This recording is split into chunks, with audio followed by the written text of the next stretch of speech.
আমি বানাবো আজকে মটন। দেখো মশলাটা, জিরে দিয়ে দিয়েছি 1.5 চামচ, দিয়ে দিচ্ছি 10-12টা শুকনো লঙ্কা, দিয়ে দেবো একটা বড় রসুন, দিয়ে দিচ্ছি 1-1.5 ইঞ্চি আদা, দিয়ে পিষে নেব। কড়াই গরম হয়ে গেছে, কড়াইতে তেল দিয়ে দিয়েছি, দিয়ে দিলাম সামান্য জিরে, 2টো তেজপাতা, এক টুকরো দারচিনি। মটনটা একটু আজকে অন্যভাবে বানাবো।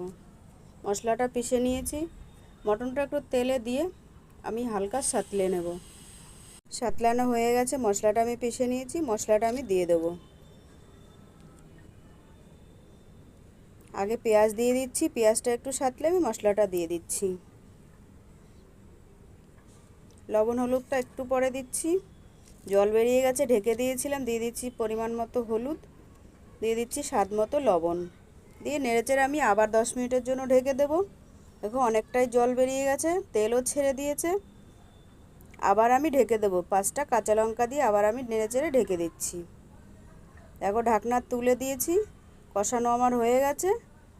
আমি পরিমাণ মতো জল দিয়ে দেবো। আমার এই রেসিপিটা যদি তোমাদের ভালো লাগে, লাইক দিও, শেয়ার দিও, কমেন্ট করো, আমার চ্যানেলকে সাবস্ক্রাইব করো। দিয়ে দিচ্ছি গরম মশলা বাটা। হয়ে গেছে মটন রান্না, নামিয়ে নিচ্ছি।